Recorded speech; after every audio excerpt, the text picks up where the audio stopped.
우리가 함께 볼 하나님의 말씀 고린도후서 5장 1절 말씀입니다. 고린도후서 5장 1절 말씀입니다. 고린도후서 5장 1절 말씀 우리 한 목소리로 합독하도록 하겠습니다. 만일 땅에 있는 우리의 장막집이 무너지면 하나님께서 지으신 집 곧 손으로 지은 것이 아니요 하늘에 있는 영원한 집이 우리에게 있는 줄 아느니라. 아멘. 우리는 인생을 살면서 두 개의 문으로 들어가야 하는 그러한 것으로 예수님은 이야기합니다. 하나의 문은 좁은 문, 또 다른 문은 넓은 문, 이렇게 이야기를 합니다. 그 두 갈래의 그 문이 있는데 그 문으로 향하는 길도 있겠죠. 문으로 향하는 길, 그 길 위에서 우리가 좁고 협착한 곳을 통과해서 그 좁은 문으로 들어가고 넓고 편안한 곳을 통과해서 넓은 문으로 들어간단 말이죠. 마태복음 7장의 13절과 14절에 이렇게 기록합니다. 좁은 문으로 들어가라. 멸망으로 인도하는 문은 크고 그 길이 넓어 그리로 들어가는 자가 많고 생명으로 인도하는 문은 좁고 길이 협착하여 찾는 자가 적음이라 라고 예수님이 말씀하시죠. 첫 번째 우리가 인생에 있어서 두 갈래로 이렇게 길을 선택해서 그 결과물을 향해 간다면 첫 번째는 인생에 가장 원하는 것을 얻을 수 있다고 믿고 그것을 얻기 위해 살아가는 그냥 넓은 문, 편한 문, 이게 첫 번째 길이 있다면 두 번째는 이 땅에서 얻을 수 없음을 깨닫고 하나님을 신뢰함으로 하나님 안에서 만족감을 찾고자 하는 사람들이 걸어가는 그 좁은 길, 좁은 문이 있을 것입니다. 우리는 두 번째 이 소망을 가진 사람들이에요. 예수님의 말씀을 따라 좁은 문으로 들어가기 위해 노력하는 사람들이라는 거죠. 찾는 자가 별로 없기 때문에 좀 이렇게 좁기도 하고 좀 살펴봐야만 볼 수 있는 그런 문이에요. 그런데 교회 안에서 제가 보면 이 교회 안에서도 우리는 두 가지의 선택을 하는 경우가 생겨납니다. 신앙의 우리의 방향성이나 결이 여러분들은 첫 번째 그 선택을 이 좁은 문을 향해 걸어온 선택을 했어요. 그런데 놀랍게도 선택해서 이곳에 앉아있을 때 또 우리는 또 다른 선택을 하는 게 뭐냐면 믿음으로 예배할 것인가 그냥 단순한 행위의 예배를 할 것인가.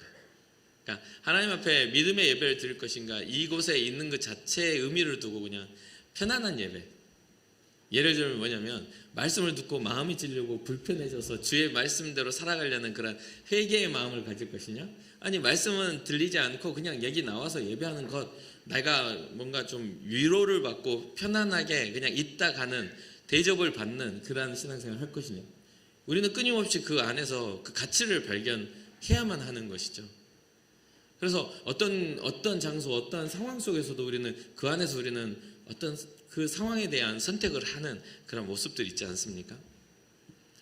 그럼 오늘 제가 여러분과 나누고 싶은 것은 뭐냐면 이 땅에 우리가 선택하는 모든 것들이 이 땅에 속해 있다면 이것은 우리가 노력해서 얻을 수 있는 그런 많은 다양성과 가능성을 가진 것이지만 결국에는 우리가 이 세상을 떠날 때는 다 내려놓고 가야 하는 정말 영원한 하나님의 나라에 예비된 곳을 향해 가야 하는 유한한 그런 열매라는 것을 우리가 알았으면 좋겠다 생각을 해봅니다.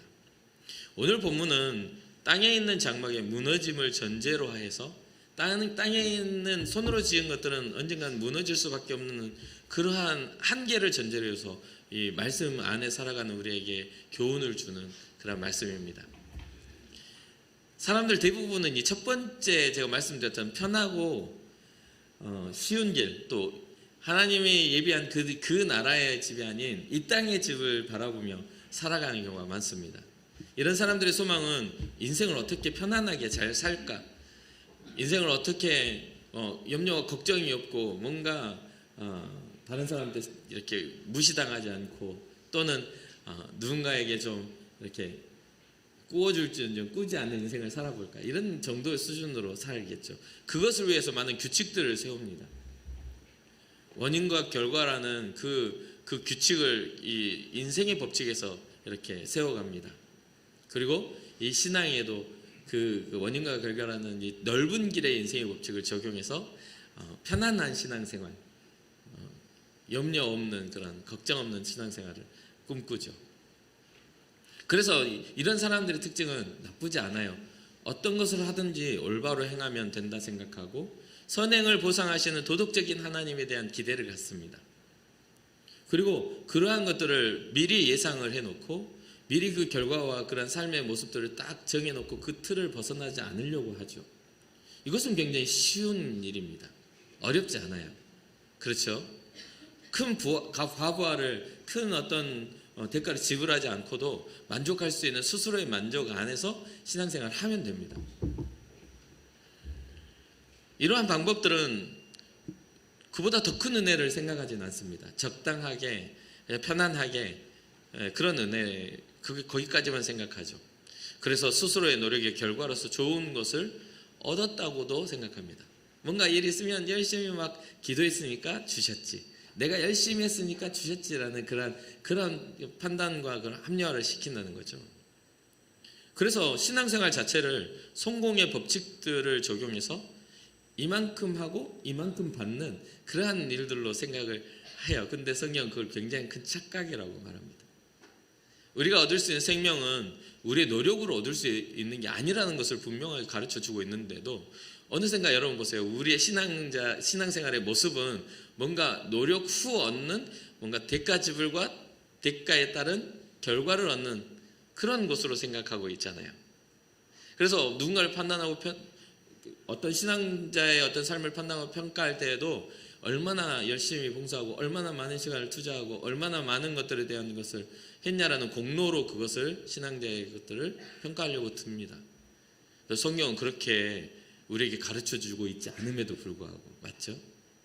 우리가 얻은 생명과 구원은 당연하게 그 길을 걸어가야 하는 게 맞아요. 그러나 시작점이 예수로 시작하지 않으면 생명으로 은혜로 시작하지 않으면 우리의 노력으로는 헛된 것을 향해 간다는 거죠.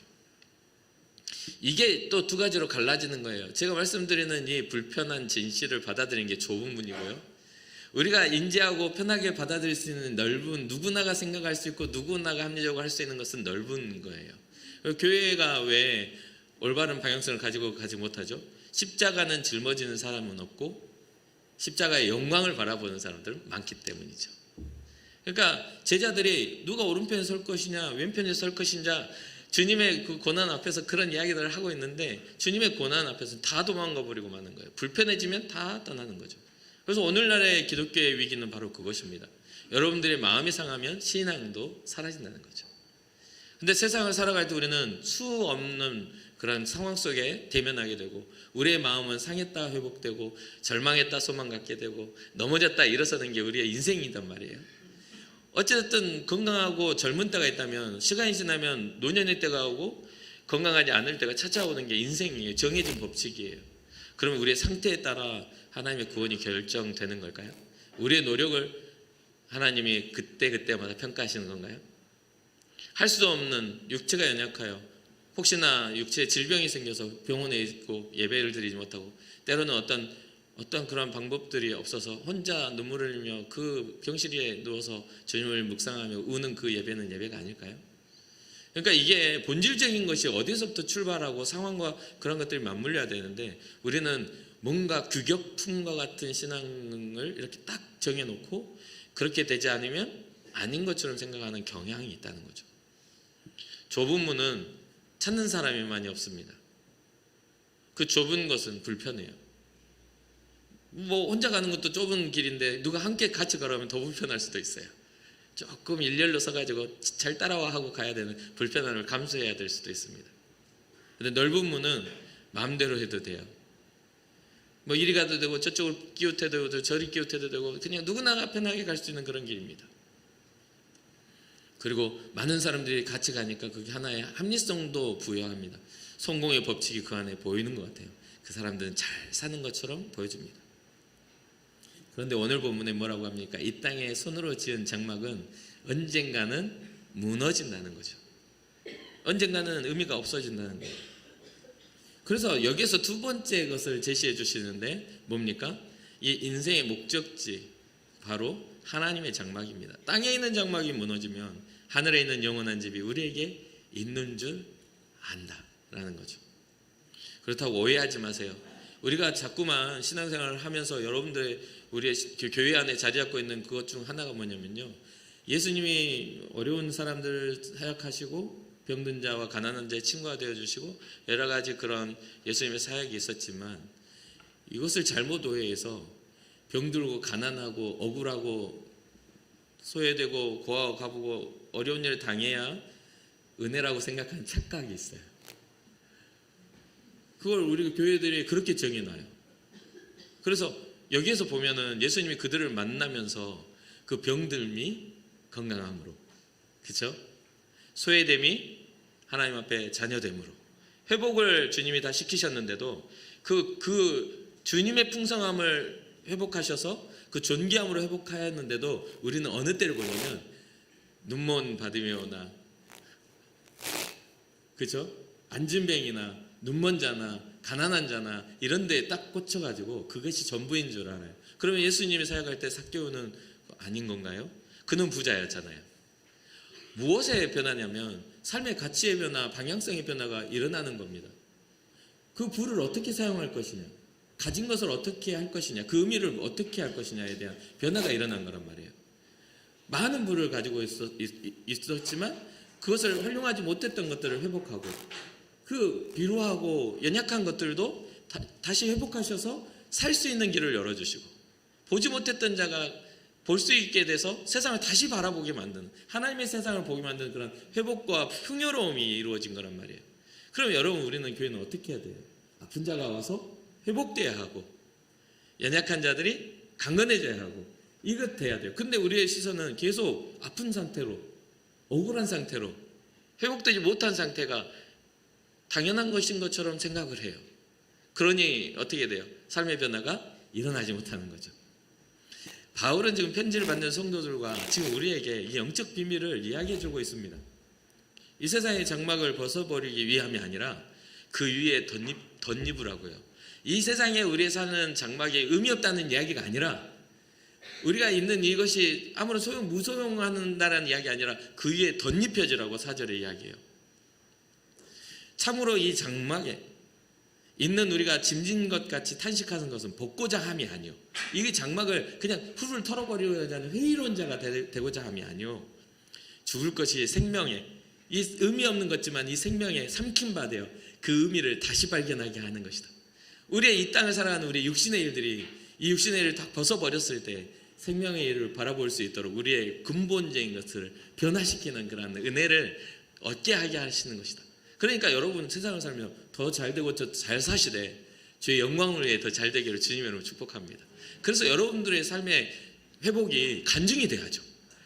나같이 이렇게 배고픈 자, 나같이 아픈 자, 나같이 어려운 자가 부요함 가운데 욥의 그 회복과 같은 회복이 일어나면서 그게 하나의 간증거리가 돼야 되는 거예요. 계속해서 가난이, 계속해서 병듦이, 계속해서 뭔가 그런 것들이 교회 가치 안에 자리 잡아서 뭔가 하는 것마다 자꾸 그것이 경건인 것처럼 말할 게 아니고요. 교회가 더욱더 확장하고 확장해서 적어도 세상의 발전과 같은 발전을 발맞춰 나가면서 세상을 향해서 도전할 수 있는 은혜가 있어야 되지 않겠습니까? 그런 꿈을 꿔야 하고요. 현실 도피나 현실 극복의 수단으로 신앙을 우리는 자꾸만 갖다 붙이려고 해요. 그러나 하나님은 그 현실까지도 감싸 안으시는 은혜를 우리에게 주셨다는 것을 우리는 잊지 말아야 되겠습니다. 예수님의 사역은 단순하게 기적을 통해 인생을 돌보는 것에 있지 않았어요. 절대적으로 우리가 어떤 기적을 경험하는 것이 신앙의 목표가 되면 안 돼요. 기적은 그 기적의 근본이신 주님을 발견하게 만드는 그러한 은혜예요. 기적은 우리 눈에 보이지 않았던 주님이 보여지게 하는 것. 아! 주님이 나를 사랑하시는구나. 주님이 나의 기도에 응답하시는구나. 주님이 나의 기도를 외면하고 계시지 않았다는 것을 깨닫게 하는 그런 통로에 불과해요. 광야도 마찬가지고요. 기적이 일어나지 않는다는 것은 우리가 기적을 필요로 하지 않는 인생을 살아가고 있을 수도 있는 거잖아요. 아무리 평안한데 무슨 기적이 필요하겠어요? 여러분의 인생에 있어서 어떤 산을 마주할 때나 어떤 문제 앞에 딱 닥쳤을 때 그것이 기적이 되려면 어떻게 해야 되냐면 그 문제 앞에서 우리의 노력으로 그 문제를, 그 크다란 바위를 깨뜨리려고 내 손에 정을 들고 망치를 들고 깨뜨리는 게 아니라 그 앞에서 먼저 기도하는 것부터 시작해야죠. 주님이 나와 함께 하신다는 걸 믿는다면 주님 앞에 그 다음에 우리가 해야 될 일을 해도 충분합니다. 주님이 우리에게 아무것도 하지 않는 우리에게 기적을 행하시는 것이 아니라 간절히 구하는 자, 주님을 우리의 삶의 그런 문제 해결자, 우리의 보호자로 인정하는 자들의 부르짖음을 통해 하나님은 일하신다는 거죠. 그런 것들 꼭 잊지 마시기 바래요. 출애굽 상황에서 요즘에 계속 제가 묵상하는 게 그거예요. 아말렉과의 전투 가운데, 여호수아의 전투 가운데 모세가 손을 들고 기도할 때 전쟁은 여호수아가 치르고 있죠. 그러나 그 전쟁의 승패는 모세의 손에 달려 있었다는 것을 잊지 마시려 바래요. 하나님의 능력과 하나님의 은혜가 임하는 전쟁이야말로 진짜 승리하는 전쟁을 할 수 있다는 것이죠. 가만히 기도만 하고 싸울 준비 안 하고 있으면 그건 당하는 거예요. 하나님은 우리의 목도 하나님의 역사도 조화롭게 하시는 분이라는 걸 잊지 말아야 됩니다. 믿음은 가만히 앉아있는 것이 아니라 그 믿음대로 행할 때 그 믿음은 증명이 돼요. 모든 기적은 다시 한번 말씀드리지만 하나님의 나라가 있음을 전하기 위한 수단이었어요. 결과가 아닙니다. 우리 인생에 기적이 일어나는 건 하나님이 살아계심을 알게 하는 수단에 불과해요. 그러면 더 중요한 게 무엇입니까? 바로 예수 그리스도죠. 기적이 가리키고 있는 것에서는 그 기적의 끝에는 하나님의 사랑이 있고 하나님의 구원이 있어요. 그것을 성경에서는 예수 그리스도라고 말하죠. 예수님은 하나님의 사랑의 확증이고 예수님은 하나님의 구원의 핵심이죠. 생명입니다. 그것을 가리키고 있어요. 기적은 예수님을 만나는 것으로 가리키고 있어요. 사랑하는 성도 여러분, 예수님은 죄로 인한 사망의 권세를 무너뜨리셨음을 믿으시기 바랍니다. 그래서 우리가 심판의 구주로 오실 예수 그리스도를 그 앞에 설 때에 우리는 두려움으로 서면 안 돼요. 믿는 사람들은, 첫 번째 편한 길을 가는 사람들은 주님과 상관이 없기 때문에 주님의 심판의 때가 두렵겠지만, 우리는 주님과 상관이 있는 사람들이기 때문에 그 심판이 우리에게 두려움으로 와서는 안 돼요. 그래서 여러분 인생을 살아감에 있어서 자꾸만 말세라고 이야기하면서 여러분들에게 두려움을 주는 그러한 자리나 사람이나 장소를 만난다면 과감하게 거절하시기를. 그건 이단이든지 악한 영의 역사라는 것. 믿는 자들에게 주님의 임하심은 두려움이 아니라 영광이고 기쁨입니다. 이제 우리의 육신의 장막을 우리의 손으로 노력해야 지어지는 이 장막을 벗어버리고 우리에게 예비된 하나님의 나라에 입성할 수 있다는 기쁨과 즐거움이 되는 거죠. 그래서 우리는 어리석은 다선 처녀의 등불을 꺼뜨려 버리는 그러한 존재들이 될 것이 아니라, 그 편한 일이거든요. 노력하지 않고 가만히 내둬도 불이 켜져 있다가 기름 닿으면 딱 꺼져버려서 상관없이 편한 일이에요. 그런데 깊은 밤이 됐을 때 불을 꺼뜨리지 않기 위해서 끊임없이 기름을 공급했던 다섯처녀, 지혜로운 다섯처녀가 된다면 신랑이 오는 그때가 우리는 두려움이 아니라 반가움이죠. 그러니까 마지막 때를 살아가는 이때에 우리를 자꾸 두렵게 만드는 그러한 말씀을 가지고 두렵게 만드는 일이 있다면 그 말씀의 역사가 아니에요. 그건 악한 역사예요. 그러니까 여러분 어디를 가서 무엇을 만나고, 특히나 요즘에 이단들이 데리고 가가지고 요한계시록을 집중적으로 가르치면서 아주 그냥 잘못하면 저주받아 죽을 것처럼 계속하니까 거기서 빠져나오지도 못하고 막 집도 팔고 가정도 팔고 해가지고 난리가 나는 그런 일들이 엄청 일어나잖아요. 근데 우리는 그렇지 않아요. 우리는 주의 은혜 안에서 자유로운 자들이고, 우리를 구원하신 일이 우리의 노력과 능력이 아닌 하나님의 역사와 긍휼로 됐다는 것을 아는 자들이기에 우리는 두려움보다는 기쁨으로 우리는 주님 앞에 나아가야 되는 줄 믿습니다. 그래서 가기는 어려워요. 되게 좁고 길도 협착하고 문이 좁아. 그래서 찾기가 어려워요. 그러나 그것을 찾고 그 가치를 알게 되면 그 길을 가는 것이 당연해지고 가치 있어지고 행복해집니다. 그래서 때로는 예수님이 가셨던 십자가의 길처럼 그 길을 간 다음에 그 영광을 바라본다면 우리는 예수님처럼 때로는 겸손하게, 때로는 예수님처럼 감사로, 예수님처럼 주님 앞에 기도로, 그리고 우리는 또 그 은혜를 안 자들으니까 기쁨으로 그 길을 걸어갈 수가 있는 것이죠. 예수 그리스도의 십자가 은혜 앞에, 그 은혜 앞에 우리는 나아갈 수 있는 것입니다. 그래서 저는 이 은혜 안에 있는 우리는 즐거움을 가지고 있어야 된다고 생각해요. 기쁨이 있어야 된다고 생각해요. 그러면 이 기쁨을 어떻게 우리는 얻을 수 있고 유지할 수 있을까요? 이 땅만 바라보고 이 땅에 우리가 노력과 손으로 지어야 할 이 집, 이 땅의 장막만 바라보고 있으면 우리는 매번 수고하고 땀 흘리고 주님 앞에서 쫓겨난 아담의 저주처럼 그런 어떤 그런 땀 흘림으로 그런 우리의 삶을 연명해 가야 되겠지만, 하늘 소망으로 우리가 바뀌는 상태에서 기쁨을 가져야 된다면 먼저 우리 안에 우리의 삶의 소망이 이 장막이 아닌 하나님 나라의 소망이어야 하기에 주님과의 교제가 필요합니다. 하나님의 말씀을 알아야 되고 하나님의 뜻을 분별해야 해요. 그래서 하나님을 만나고 알아가는 일에 즐거워져야 되고 하나님이 보여주신 사랑을 닮아가야 됩니다. 예수님을 통해 행하신 일들을 우리는 보고 배워야 하고 주님이 우리에게 무엇을 말해주고자 했는지에 대한 묵상과 깊은 관심이 필요해요.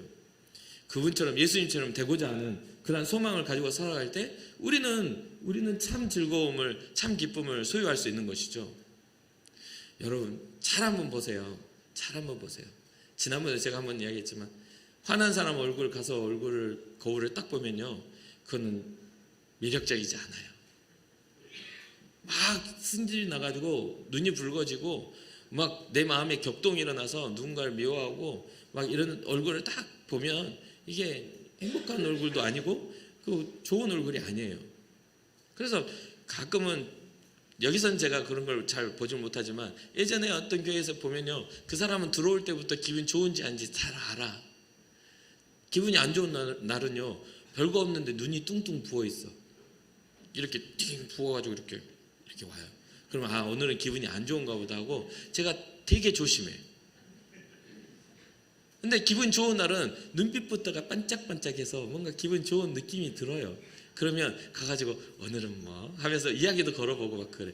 근데 기분 안 좋은 사람은 어떻게 해도 가서 이야기 걸면 안 좋은 일이 저에게도 생기기 때문에 조용하게 이렇게 피해요, 제가. 혹시나 여러분들이 우리 목사님 왜 나를 피하지 하면 여러분 얼굴을 자꾸 안 좋은 일이 생기면 안 되니까. 아무튼 그런 어떤 것들이 있잖아요. 근데 우리가 주님을 닮아갈 때 우리는 진짜 참 예수님 우리에게 전해주시고자 했던 기쁨을 알 수가 있는 거죠. 그런 이야기를 많이 듣죠. 부부는 닮아간다는 이야기를 많이 들어요. 분명히 다른 생김새고 전혀 다르게 생겼지만 어느 순간에 부부가 닮아가요. 그 이유가 뭐냐면 삶의 결과, 같이 생각하며 같이 품는 감정들이 비슷비슷하게 살다 보니까 어느 순간에 전혀 다르게 생겼는데도 주는 느낌이 너무너무 닮아져 있는 거죠. 그래서 진짜 잘 사는 부부들은 두 분이 남매세요? 라고 하는 이야기를 들을 만큼 뭔가 느낌이 비슷해져요. 웃는 얼굴도 비슷해지고 어떤 상황에 대한 반응도 비슷해지고 뭐 이렇게 비슷해지는 것을 보게 돼요. 우리가 주님과 함께 교제한다는 것은 그런 거예요. 하나님의 자녀가 되었는데 우리가 하나님의 자녀가 되었는데 주님을 닮지 않으면 안 되는 거잖아요. 주님을 닮으려면 주님의 생각과 나의 생각과 이런 것들이 일치돼야 되고 우리의 삶의 결과 방향성들이 주님이 우리에게 제시하신 그 길을 착 따라가면서 그 주님을 배울 때 우리는 닮아갈 수 있는 것이죠. 두 번째로 우리가 진정으로 신앙생활하면서 기쁨으로 살아갈 수 있으려면 이것은 우리 기독교 역사가 진행되는 동안 주님이 오시는 그날까지 변치 않는 진리인데 성령의 도우심이 필요해요. 성경은 이 원리 원칙을 아주 핵심적으로 분명하게 가르쳐주고 있어요. 성령이 일하시지 않으면 주님의 일을 할 수가 없어요. 은혜 안의 일을 절대로 못해요. 엄청 이 사람은 가능성이 있고 능력이 있고 해도요, 성령께서 일하시지 않는 사람은 작은 거 하나도 주님을 온전히 쓸 수가 없어요. 그것은 분명합니다. 그래서 성령께서 우리의 삶을 도와주셔야 돼요. 성령님께서 우리와 함께 하시면 우리의 삶의 의미, 우리가 사용하는 모든 시간과 열정과 물질뿐만 아니라 어떤 모든 관계 안에서도 진정한 그것을 주님의 뜻에 따라 사용할 때 즐거움을 느낄 수가 있어요. 생명이 살아나는 일을 보게 될 것입니다. 성령의 역사가 얼마나 강력하게 일하시는지를, 우리의 힘과 이 능력을 더 초월하여 주님의 놀라운 일을 행하는 것을 보게 되는 것이죠. 성령님의 도우심이 없이는 절대로 신앙의 바른 길은 선택할 수가 없습니다. 우리가 잘 알듯이 성령님을 우리의 삶에 초대하는 방법은 기도하며 찬양하며 하나님의 말씀을 보는 거죠. 하나님의 뜻이 무엇인지, 하나님의 뜻이 말씀을 볼 때도 우리가 알 수 있지만 기도로 물어보고 또 그 감격함을 깨달아 아는 것들을 찬양함으로 정말 곡조가 붙은 기도로서 할 때에 주님은 임재하세요. 어디 친구들과 만나가지고 부어라 마셔라 하고 있을 때 성령 받았다는 사람은 아직까지 제가 본 적이, 그러기는 좀 어려울 것 같고요. 뭐 이렇게 좀 나쁜 짓 하다가 성령 받았다는 사람은 뭐 그렇게 크게 본 적은 없는 것 같아요. 근데 그런 어떤 영적인 어떤 자리, 영적인 어떤 행위를 통해서 주님 우리에게 임하시죠. 왜냐하면 성령은 거룩한 영이시기 때문에 그래요. 우리가 주님의 영을 구할 때, 바라고 주님의 영을 기뻐하고 하나님의 말씀을 기뻐할 때 주님이 우리에게 찾아오신다는 거죠. 이 기본적인 것을 통해서 성령님은 우리의 삶의 전반적인 곳에서 일하시고 말씀해 주십니다. 성령의 역사를 통해 우리는 옛사람의 구습에서 벗어나 새 사람을 입게 됩니다. 오늘 본문 고린도후서 5장 1절에 쭉 내려가다 보면 17절에 이런 말이 나와요. 그런즉 누구든지 그리스도 안에 있으면 새로운 피조물이라. 이전 것은 지나갔으니 보라 새 것이 되었도다. 이전 것은 지나가고 새 것이 되었다는 것은 여기 성경적인 것들은 육신의 일을 추구했던 우리의 모습이 영적인 일의 추구로 변화된 것을 의미해요. 하나님의 요구대로 우리의 삶의 방법대로 이끌어 가시는 새 사람이 되었다는 것을 의미해요. 그러니 굉장히 이것은 우리에게 의미가 있고 우리의 삶의 그 변화를 눈으로 볼 수 있도록 변화를 보여줄 수 있는 변화의 그런 시작점이기도 해요. 옛 구습을 버리지 않았는데, 옛 구습에 우리의 습관들을 버리지 못했는데 하나님의 사람이라고 말하기는 어렵겠죠. 그러니까 이 말씀을 항상 묵상하셔야 돼요. 그리스도 안에 있으면 새로운 피조물이라는 것. 그리스도의 꿈을 꾸고 예수님의 꿈을 꾸고 예수님의 소원을 이루고 예수님의 그런 어떤 이루시고자 했던 그런 길을 걸어가는 그 좁은 문, 그 좁은 길. 주님은 이 땅의 장막이 아닌 요한복음 14장에 하나님 나라에 우리의 거할 초소를 예비하러 가셨다 하는 것처럼 우리의 그 초소가 거기에 있음을 아는 것이죠. 선교도인 존 오웬의 글을 인용하면 하나님과 교제하며 살 수 있는 비밀은 그리스도 안에 감춰져 있다. 그것은 죄 많고 부패한 사람의 본성으로 발견하기에는 너무나 놀라운 것이다. 우리는 그리스도 안에서 두려움 없이 하나님의 임재 앞으로 가는 길을 찾게 되었다. 이 교제를 즐기는 사람들은 그리스도를 통해 영광스럽게 하나님과 연합하고 하나님과 영광스럽고 풍성한 교제의 열매를 나눈다. 그러니까 우리의 삶에 있어서 하나님의 소원이 아닌 다른 것들이 이루어지는 것들은 하나님과 상관이 없으니까 성경이 말하고 있는 선한 열매들에 대해서 묵상하시고 선한 열매를 이루어 가시길 주님으로 축복합니다. 예수님을 즐거워하는 마음이 없다면 아마도 진정한 쉼도 얻을 수 없을 뿐만 아니라 신앙자로서의 삶에서도 기쁨이 있다라고는 좀 어렵습니다. 그래서 이 목회를 하다 보면 어떤 분들이 찾아와서 어떤 청년이나 어떤 성도들이 찾아와서 그런 이야기를 가끔, 많이는 안 하는데 그분들이 솔직해서 그런지 모르겠지만 가끔 그런 이야기를 해요. 목사님, 죽을 때까지 이렇게 믿어야 될 것 같으면 너무 힘든 것 같다고 그런 이야기를 해요. 그래서 왜 그러냐 했더니 그 청년이 하는 말이 자기는 삶에 주말이 없었대요. 어렸을 때부터 자기 인생에 주말이 없는 거예요. 왜냐하면 다른 친구들은 주말을 삼아서 여행도 다니고 어디 뭐 놀러도 다니고 하는데 자기는 교회를 섬긴다고 토요일부터 주일까지 자기 일주일을 6일, 5일을 그냥 열심히 정말 세상에서 살다가 마지막 주말도 주일에 열심히 살다 보니까 자기 생활이 하나도 없다고 너무너무 힘든 것 같다고 그렇게 이야기를 하는 거예요. 너무너무 힘들다고. 왜 그런 현상이 일어나는 거죠? 이게 자기의 노력과 자기의 행위로 진짜 그 가치를 그 안에서 발견하지 못하고 마지못해서 부모님의 강요로 그냥 전전긍긍 그 안에서 그냥 주님과의 교제가 없는 상태에서 계속해서 신앙생활을 하니까 즐거움이 없는 겁니다. 이 시간이 주님을 만나는 시간이고 주님을 사랑하는 주님과의 깊은 교제가 있는 시간이면 이 시간은 그 어떤 것보다 가치가 있을 텐데 그 가치를 깨닫지 못하고 습관적으로 이 자리에 나오니까 설레임, 주님을 향한 사랑과의 교제가 없으니까 설레임도 없고 뭐 기대감도 없고 뭔가 그거에 대해서 그냥 행위만 남아있는 그런 모습들이 되고 마는 것이죠. 이 기쁨을 소유하지 않으면 우리의 삶에 주어지는 이 의미와 신앙생활은 그냥 종교적인 행위에 불과하게 됩니다. 여러분 어떠신가요? 여러분들은 지금 현재 어떤 모습 속에서 소망을 가지고 살아갑니까? 이 땅의 장막을 잘 관계를 좀 뭐 해치고 싶지 않고 뭔가 두려움, 혹시 교회 안 나오면 하나님의 큰 두려움으로 이렇게 작용하고 있지는 않습니까? 믿어지진 않지만 진짜로 지옥에 있으면 어떡해? 이제까지 교회 다니는 게 너무 아까워가지고 이런 생각을 가지고 있지는 않습니까? 참 그러면 좀 주님의 마음이 좀 아프실 것 같다는 생각을 해요. 여러분들의 믿음의 선택이 주님과의 깊은 사랑이고 깊은 교제가 되기를 주님으로 축복합니다. 자, 저는 우리 주님께서 우리를 사명적인 목적에 의한 도구로 우리를 부르셨다고 생각하지는 않아요. 사명적인 목적으로 우리가 살아가는 건 맞습니다. 찬양을 잘하고 또 봉사를 잘하고 또 주님이 부르셔서 이를 목회자나 또 교회 안의 장로나 또 안수집사나 권사나 직분을 세우는 것은 사명적인 요소 속에서 우리가 주어진 몫은 맞습니다. 그런데 그 전에 주님과의 관계가 형성되어지는 거룩한 성도가 되는 것이 우선이라고 생각합니다. 그 직분은 우리 사람들이 좀 더 결정적인 어떤 목과 교회를 세워가는 그런 어떤 직분으로 나눠놓은 그 직분에 불과해요. 그 이름에 걸맞는 그런 사역에 있는 거잖아요. 그렇죠?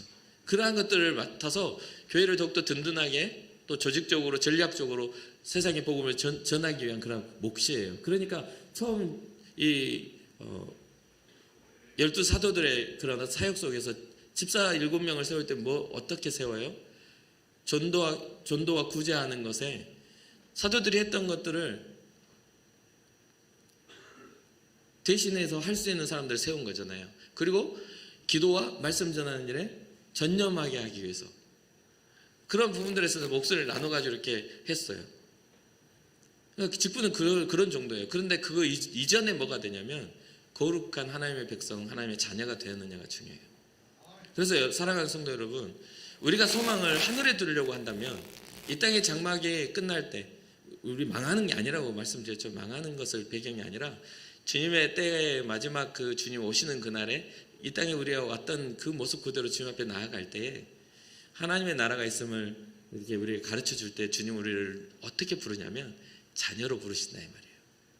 회복으로 부르신다 이 말이에요. 그러니까 이 땅에서 우리가 주님 안에서 도구로서의 사명자로서 서기 이전에 주님과 사랑하며 주님과 교제하며 주님 안에 있는 삶의 진정한 의미를 발견하며 우리가 어떻게 살아가야 하는지 주님의 자녀로서의 삶을 우리에게 가르쳐 주시고자 했던 게 주님의 뜻이라는 거 잊지 마시길 주님의 이름으로 축복합니다. 그래서 우리는 새들어 살아가는 그런 하나님 나라 백성들이 아니라 하나님 나라의 기업의 상속자라고 성경이 기록을 해요. 새드는 게 아니에요. 상속자예요. 상속이라는 것은 노력에 의해서 된 게 아니라 하늘로 맺어진 것이죠. 내가 자녀가 되었기에 아버지의 유산을 상속하는 그런 하늘로 하나님이 맺어주시는 은혜이죠. 그러니까 우리에게 주어진 그러한 모든 삶에서 주님과 사랑하시고 주님과 교제하시고 진정한 삶의 의미를 주님으로부터 발견할 수 있는 은혜가 있기를 주님으로 축복합니다.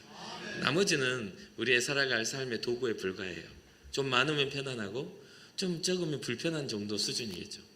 근데 그것이 전부가 되면 많고 적음이 우리에게 뭐가 되죠? 행복의 기준이 돼서 많으면 행복하고 적으면 불행하다라는 그러한 결론에 도출되고 말아요. 더 큰 것을 바라보고 끝까지 나아가셔서 요한계시록 3장 20절 볼지어다 내가 문 밖에 서서 두드리노니 누구든지 내 음성을 듣고 문을 열면 내가 그에게로 들어가 그와 더불어 먹고 그는 나와 더불어 먹으리라. 지금 주님이 하시는 그 말씀이 뭐예요? 교제하자. 내가 너의 마음 문을 두드리니까 열어주면 내가 너의 안에 들어가 서로 먹고 마시며 즐거워하며 교제하자꾸나. 이게 주님의 그런 뜻 아니에요? 근데 우리는 어떻게 하죠? 교제는 하지 않고 요구를 하죠. 우리의 그런 잘못된 그런 누구나 갈 수 있는 편안한 신앙자의 모습 말고 종교 행위자의 교회 안에 누구나 그렇게 할 수 있는 편안한 종교 행위자들만아져도 주님과 교제하여서 주님을 기뻐하며 주님을 사랑하는 사람들은 아주 적게 이렇게 발견되는 거잖아요. 적게 발견되는 사람이 내가 되게 해주세요, 주님. 내가 주님과 교제하며 주님을 사랑하길 원합니다라는 그런 믿음의 소원이 생겨나시기를 주님으로 축복합니다. 마지막에 제가 이렇게 결론을 오전 1부에서 그랬지만 저도 말씀을 준비할 때 항상 그렇거든요. 어떤 말씀이라는 게 사실 신약 성경은요 다른 많은 이야기 할 필요가 없는 아주 결론이 분명해요. 복음은 예수 그리스도의 부활과 예수 그리스도의 십자가와 부활과 다시 오심에 대한 승천하심과 다시 오심에 대한 것이 제자들, 초대교회 제자들이 가르쳤던 그런 핵심이에요. 그래서 어떤 본문을 갖다 붙여도 예수 그리스도가 주인공이 돼야 되고 핵심이 돼야 돼요. 그런데 요즘에 이 설교를 듣는 사람들이 교훈을 얻으려고 들어요. 뭔가 잘 사는 법, 교훈을 얻으려고 들어. 뭔가 내가 마음의 위로를 받는 법, 뭐 이렇게 해요. 그런데 그거는 절대 좁은 문이 아니에요. 그거는. 이 좁은 문은 더 깊이 들여다보아야 되는 거예요. 찾아야 되는 거예요. 진리를, 생명을. 그 좁은 문은 예수 그리스도를 찾는 자들에게 열리는 문임을 잊지 마시길 바랍니다. 그 가치를 모르면 우리는 이제 편하게 그냥 살다가 절대로 십자가는 절대 저는 안 짊어지고 영광만 얻게 하옵소서 하는 제자들의 그런 내가 왼편에 네가 오른편에 이런 그런 영광만 바라보는 고난 앞에서는 뿔뿔이 흩어져 버리고 마는 그런 신앙밖에 안 되는 거죠. 그러니까 혹시 신앙생활하다가 마음이 불편해졌다, 뭐 말씀을 듣다가 아이고 내가 주를 위해 이렇게 해야 된다라는 껄끄러움이 생겼다, 그때가 은혜 받을 때고요. 인생을 살다가 뭔가 문제 앞에 딱 닥쳤다, 그때가 기도할 때입니다. 그러니까 잊지 마시고 주님과 동행하는 믿음의 삶 되기를 주님의 이름으로 축복합니다. 기도하겠습니다.